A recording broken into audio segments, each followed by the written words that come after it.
Hi everyone, I am Mavi Valentin. For those that don't know me, I know Marsha just introduced me. I am a grad student in cybersecurity, but I love the podcast, and that's why I'm here today. And I am so excited to have Desiree here with us. She's an SMS2 alum, 2015 alum, right? Business administration grad, and she is a leadership coach. She is a mom, and she's a personal trainer. So Desiree, can you tell us a little bit more about yourself? Yeah, so I'm really excited to see you guys. I own a leadership development company. So what that means is I get to go into companies and work with teams doing workshops, one-on-one executive coaching. I get to come and do keynote speeches for anywhere from a small group to groups of hundreds of people. And it's a lot of fun. I get to talk about topics that have shaped the way that I grew up as far as, going to school here at SMSU up until this point in my life. So I love it a lot. And yes, I teach group fitness every Saturday morning at 8:30. If anyone wants to come and join us, it's a lot of fun. I love that. Okay, so Desiree, with all the different, areas that you work with, personal training, the leadership coach, and all that, was there any unexpected connections that you did throughout the year that helped you navigate through those transitions, or kind of had a little bit of, a kick for you to follow a certain path? Yeah, so I was in healthcare. I started at 15 working as a direct care individual in a nursing home. And I did that for about 8 years before I finally got a job in management after graduating with a business management degree. So I went to Boulder Creek here in town. If anyone knows what that is, it's a dementia care facility. And I was managing with absolutely no experience. And one of the things that kind of kickstarted me, one of those catalyst moments, was when I went to my boss and I told him, I'm really struggling. I don't know why I'm not leading in the way that I want to. I don't know why I don't feel confident as a leader. And he said, you need to get out. He said, you need to get out from the four walls that you're in, whether it's a classroom or where you're working. And he said, you need to go join a board of directors. You need to go to networking events, join the chamber. You need to do all of these different things that will put you in the room with different peoples and get different perspectives. So that's what I did. I went and joined the Young Professionals Committee at the Chamber of Commerce. I went and networked with the Chamber of Commerce, and that, I would say, is the catalyst that put me on this path. That's awesome. For those that don't know too, I guess fun fact, Desiree and I met because of the chamber, right? Yep. So Desiree was the event coordinator for the chamber, and then shortly after, because of an unexpected connection for me with Brett in one of college presentations I did, I applied for the job, and Desiree got to train me because I was taking over her, because she was then starting her leadership coaching business, which is really amazing, really impressive. So yeah, that's awesome. Yeah, we were just saying that I asked her, do you miss the chamber working there at all because of the connections that you make? Because the number one thing that I tie everything back to is the connections that I've made through networking. And it doesn't mean that we don't get to do it anymore, but it's different when you're in that space and you put yourself in that space. So if you're not currently on any sort of committee, like a podcasting committee with the college or in the community somewhere, that's one of my number one recommendations is get out of your comfort zone and go join something like that, because there's nothing that will build your confidence like having some of that authority and responsibility. I guess I'll take that as a plug. So if you are interested in joining the podcast, there's a bunch of us here and we would love to have you joining us. So come on, find us. On that note, what do you think for students like us here today, what do you think the value is of kind of bursting the bubble and going out of your friend group, going out of your major group and all that? Like, what do you think is the value you see for students, and how does that shape us going into the workforce or jobs in the future? Well, first things first, I will tell you that I was not a joiner in high school and college. I never went to anything like this. So kudos to you guys. That's awesome that you're here.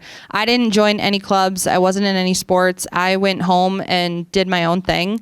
And it's one of the biggest regrets of my life is that I didn't do more of this stuff. So what I would say with that is you guys are here. This is a huge first step. Now to go even one step further to mingle with people outside of your major or in a different sport, to go to events that you maybe wouldn't step foot in. It's going to give you such a different perspective from what you are currently doing, and it's going to give you a different perspective of what's out there. I assumed that I would be in healthcare my entire life. It was really the only people that I mingled with. It was the only people that I really spent any time with. And I was managing the dementia facility when the pandemic hit. And I don't know about you guys, but it broke me a little bit. By the time the pandemic was over and I was able to kind of step out of that place of urgency, I had to be done. And so I went into banking. I didn't know anyone in banking. I had no connections. I had to, kind of do it by the skin of my teeth. And I often think back, like, how different would the trajectory have been had I taken the time to get to know some people outside of the healthcare world. And so that would be my biggest plug for it, is you never know where your path is going to take you. I would have never guessed I'd go to the chamber at any point in time, and I didn't know a single soul. And I love where I am now, but I also look back and think, where could I have been if I had gotten out of my comfort zone? On that, do you have any tips or advice for seniors? Do we have any seniors here? Anybody? Raise your hands. Use the energy I saw before. Thanks, Riley. So for the seniors that are graduating and maybe they're like, oh my gosh, I'm graduating in a month. Not to put pressure on you guys. You're going to do fine. It's going to be great. But what are things that they can do starting now, even though it might feel late? Because I feel like your college life, it's all like, you need to be on LinkedIn. You need to be building connections. Your network is your net worth. You got to be doing all this and you're about to graduate. What do you do? So like you going into the banking industry and you didn't know anyone. What were key things that you did that you felt like it helped you to get into the industry, even though you didn't have those connections at that time? I'm going to say this. My head went here and I'm questioning if I should say it or not, but I'm going to give it to you. I met my husband at a bar. Okay. The reason that I say that, and this is not advice, but maybe it's a little bit of advice. No, but go places, sit down, put your phone away, look up, and just see who's around you. Be willing to introduce yourself to people. Go sit at a coffee shop and do your homework. Don't hide away in the library. I met some of my very best friends at group fitness classes. Go join a group fitness class at the Y or somewhere else. Go put your phone down, be around people that enjoy things that you enjoy, and truly just get to know others. A big piece of that is put your phone down. I know it's hard and it's uncomfortable, but it's truly something where you might have to take the first step. If someone is reading a book, I'll go up to them and say, hey, what are you reading? And it's uncomfortable, but you would never understand the people that you'll meet or the connections that you'll make. With LinkedIn, which you specified, one of my very best friends that I talk to on a daily basis, he lives in Ohio. We met on LinkedIn as a random connection because he resonated with something that I posted on there. And now he is my go-to person for all things health and fitness. Like, you just don't know who you can meet if you put yourself out there. And one of the things that we'll talk about just a tiny bit in the workshop is things like LinkedIn or social media. You don't have to go on there and try and sell yourself, because your question is going to be, well, I don't have anything to sell. You're going on there to try and find people who are interested in the same thing that you are. You're going on there with an effort to make connections, even if you don't need them, even if they don't feel important right now. So don't be afraid to go out there and do something that's just a little bit different. And it doesn't have to have an end goal in mind. There doesn't need to be any reason for it. It's just an opportunity to go out and do something different. Even though you just said we're going to work on this on the workshop, can we get a little spoiler on how to make LinkedIn very authentic? Because I feel like a lot of times I feel like me and some friends, sometimes we talk about it, it feels like a competition, like everybody's trying to, like you said, sell, or they're trying to, it almost seems like you have to show off yourself and it feels weird to do it. How can we all do it in a way that we are selling ourselves and for the job positions or finding the connections and friends, even though on LinkedIn, but in a way that is very genuine and authentic to who we are, without feeling that we're not being professional enough or that we're not meeting all those guidelines and rules that are really not written rules, right? Yeah. I will say this, LinkedIn is no longer a job application platform.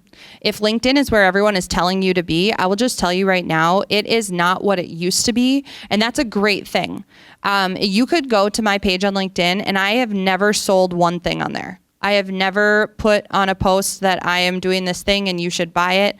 I go on there and I post about leadership lessons that I've learned. You can post a picture of this event and say, hey, I went to this event and it was great. This is what I learned.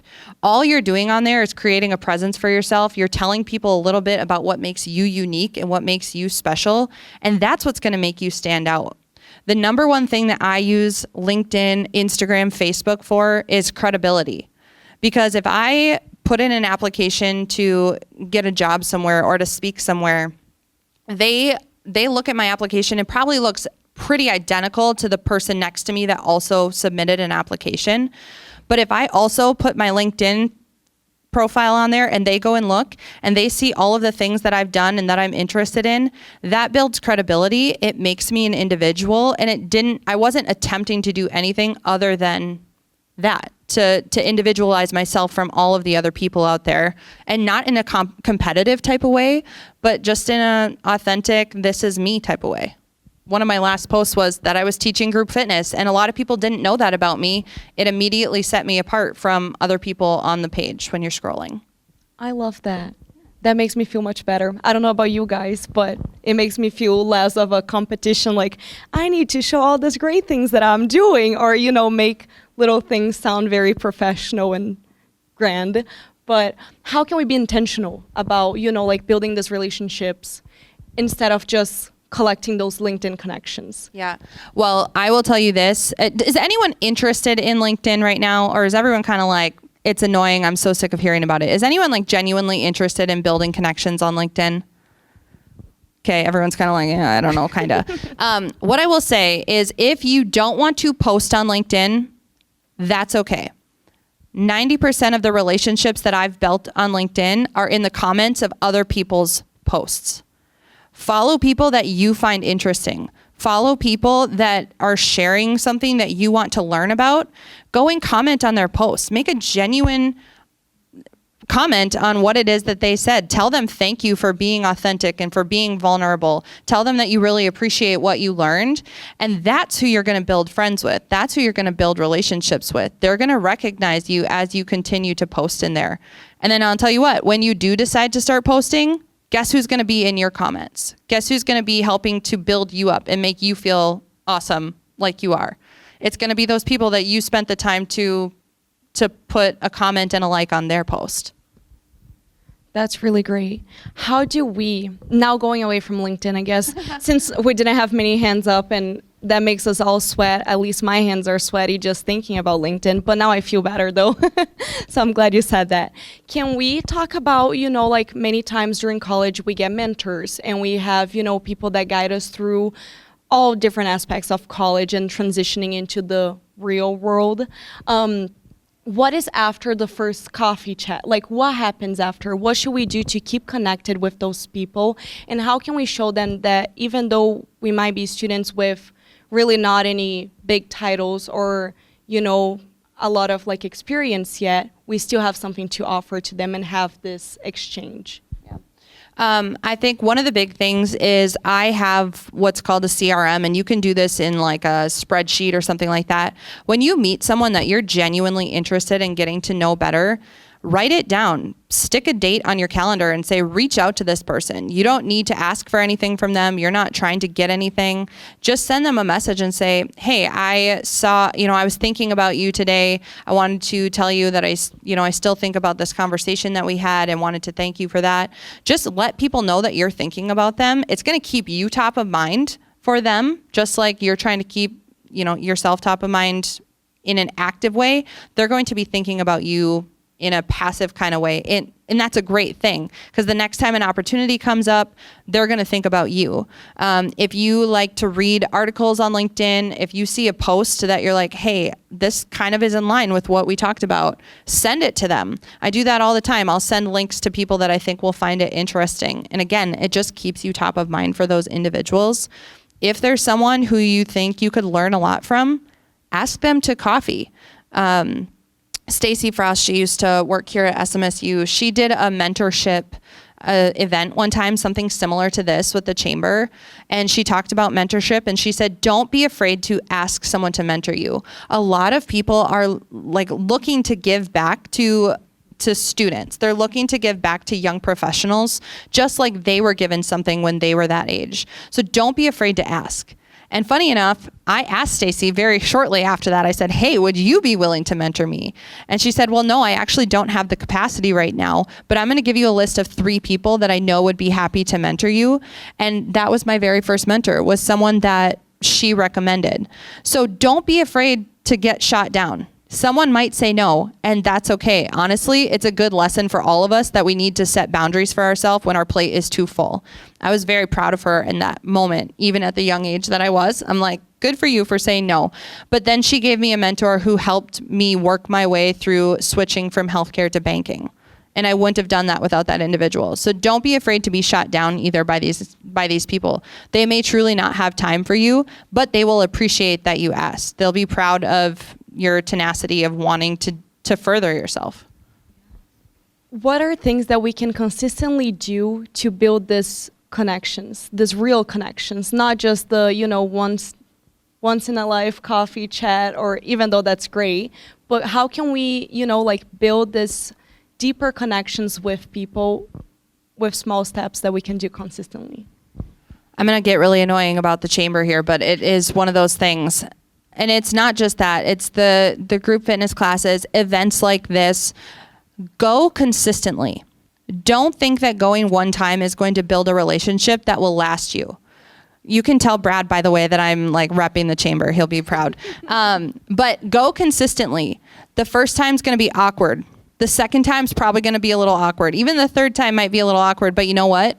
You're going to start to recognize people. You're going to start to remember names and faces. You're going to start to feel more confident going up to people and, starting a conversation about something that you remembered.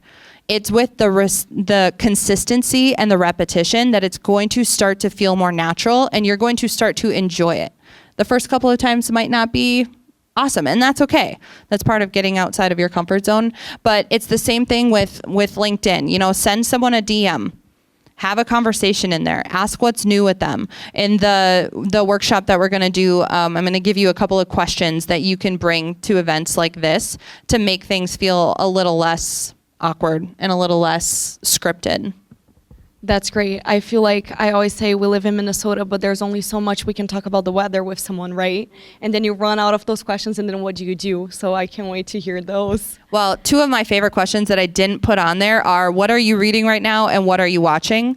You can learn a lot from a person when you figure out what show on Netflix they're binging. Something to talk about that feels very low level. People are usually more than willing to share. So what are you watching right now? I'm kind of embarrassed to say that I'm rewatching Friends for the 900th time because I finished Schitt's Creek for the 800th time, and I needed to watch something again. That's great. I mean, Friends, I feel like everybody here probably loves Friends, so yes. Okay, so what are, as students, give us something something nobody asked you about connections that you would want us to ask, and what would be a good answer for it? Something nobody knows. One of the things that I think we get stuck in a rut on, and we kind of already talked about this a little bit, but is sticking within our niche. Bankers talk to bankers, realtors talk to realtors. One of the things that I think we don't do enough, or that no one advises us to do enough, is to go outside of those realms. Like speed dating, speed networking, if you've ever done something like that. People hate that, but you know what? You get put in front of someone that you would have never met in other ways. So one of the things that I think isn't talked about enough is the uncomfortableness that's going to come with it. And the fact that it's okay. It's going to be, maybe a little bit uncomfortable. I think I've said that word 100 times now. But I just wish, I probably wouldn't have listened when I was in college, if I'm being honest, if someone said that to me. But what I wish someone would have really honed in on for me was that it's okay to be uncomfortable. And I'm saying this as an extrovert. I can't begin to get into the head of an introvert, and I wouldn't pretend to try because I know that there's probably just additional layers there. But what can you do? Like, what mindset shift do you have to have? Who can go with you? Like, you don't want to cling to the people that you know, but who can you take with you to make it just a little bit more comfortable? Those are the things that I wish someone would have told me. Well, we appreciate that. That's for sure. With your experience, with, experienced leaders, they're way far in their career. Do you think that for them is also awkward? Do you think they get, not annoyed by networking because at this point they're probably used to it, but do you think at some point, even though people they are really up there, they also feel the same that we feel? Yes and no. I think that there's two types of people when networking. One of the people is they are going to sell their product, and so they don't really care. They're going to market and network their product, and that's okay. And then there's some people who are there because they maybe feel a little bit lonely sometimes, and they genuinely want to make some of those connections. So I think they do feel, I don't want to say uncomfortable, because a lot of times people in those positions who are a little bit more experienced leaders, they have done it for so long, it no longer feels uncomfortable. But I think there's still a lot of pressure with it. I think a lot of people still feel a lot of pressure of who am I going to meet? What's going to come of it? Is it going to be a waste of my time? Is it going to be worth it? And that pressure can feel really heavy if we don't go into those situations for the right reasons. And I think we all experience that to some extent. So as a student, I think many times we kind of enter in the mood that you're literally just, figuring out rapid fires. You're just putting down fires. You're figuring out what's your next assignment that's due, and you're really doing things on like an auto mode, like you're not really thinking about it. The purpose is not there. What is a way that us as students can leave with our purpose as the center of everything we do for building those relationships and also growing within our careers? I have kind of a weird question for you. How many of you think that you are self-aware? Raise your hand if you believe that you are a self-aware individual. Can it be a half hand? Sure. Yeah. So a study in the Harvard Business Review said that 95% of people will raise their hand when asked if they are self-aware. I'd say at least 90% of you raise your hand. The actual statistic is that less than 10% of people are truly self-aware. Less than 10% of people. So how do you even measure something like that? How do you measure self-awareness? If I went to your best friend or your coworker or professor or your parent and asked them, how does this person show up? Who are they? What's their personality? Would their answer match your answer if I asked you the same question? How do other people experience you? Most people don't understand how they're coming across to others. And I think especially when we're in school and when we're kind of hustling and bustling to get to that end goal, even though we have to kind of start all over with careers and, it's never truly ends, which is a great thing. I love that. But we get set in what can I check off? And something like self-awareness, you'll never truly check off. So it almost feels untangible sometimes. But how can you get to know yourself better? I'm going to ask you a question. How many of you can have chocolate sitting on the table and ignore it? And have maybe one piece a day, one piece a week? You can moderate your intake of candy. How many people will eat every single piece of candy until it's gone? That is the difference between being someone who can moderate and someone who needs to abstain from something in order to stay away from it. That in and of itself is a get to know you question that will build your self-awareness. I have to say I will not eat any candy, and then I can have as much candy in the house as I want as long as I'm not willing to touch it. That's a self-awareness question, as ridiculous as it seems, but something that simple will help you to feel more confident in who you are and how you show up. I have an obsession with self-awareness quizzes. DISC, Love Languages, Working Genius, 4 Tendencies, because all of them tell you more about who you are, how you show up, how you communicate, how you behave. And I think that those are things that we're not getting to experience early on enough in our schooling, in our lives. and we don't get to use that knowledge until we get older and then someone forces us to take it. My advice, I don't even remember what the question was at this point, but I'm feeling very passionate about the answer apparently, is go and learn more about yourself. Take the time to actually get to know you would be my number one piece of advice. What was the question? It was, how do we keep our purpose alive and build our relationships around that and grow in our career? So I think that's... get to know yourself. That would be my number one, to make sure that you have a through line of passion through everything that you do. As long as you're sticking to your purpose and your passion and your values and your goals, everything else gets to fill in the spaces around that. That should never be the last priority. Do you have one of those tests that you think it's like the best one for us to take? Yeah. My answer used to be DISC, but I've been working a lot with the high school students, and they get to do DISC for the CEO classes. And I personally think that's no longer the right assessment, because when we are that young, we are put into, and even, college age, we are put into a lot of our situations. We don't get to choose a lot of them. And so that self-awareness is a little harder to come by. But if anyone wants to do a working genius assessment, come find me afterwards. I can help you do that. But it's productivity. How do we get joy and energy from what we do? And what part of the process of work? Who in here likes to brainstorm and really live in the clouds and come up with new ideas and get to be at the start of a project? And who likes to check everything off their to-do list and get things done and make sure that everything is finished?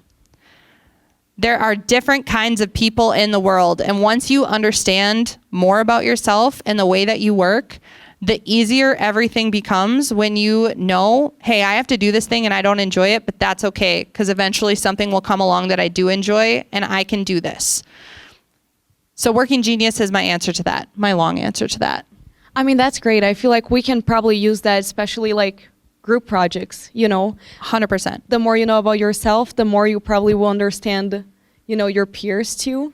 One of my quotes that I've been using ever since I started my company was, the further we can individualize ourselves from one another, the better that we can connect with each other. Because there is, this misconception when it comes to teamwork that it all needs to be about the team's goal in the end. And to an extent it does, but in order to get to that point, we need to understand how we work best so that we can be the best advocate and hold the highest standard for ourselves when trying to reach that goal. If we don't know ourselves well enough, we start to resent the work. We start to resent the group. That's really inspiring, I guess, in that way. I'm glad. Well, my time with you is done. Yeah. So thank you guys for having me, and thank you for having me. Now Desiree is going to lead us on to a workshop that I am very excited for. So thank you so much for being here today. We truly appreciate your time. We know how busy you are. So thank you. Yeah, and I want to leave you with this. I have a podcast called You're the Boss, Now What? And the way that I sign off of every single episode is, leadership is a really big responsibility, but it is also a really big privilege. And you're the boss now. So what are you going to do with it?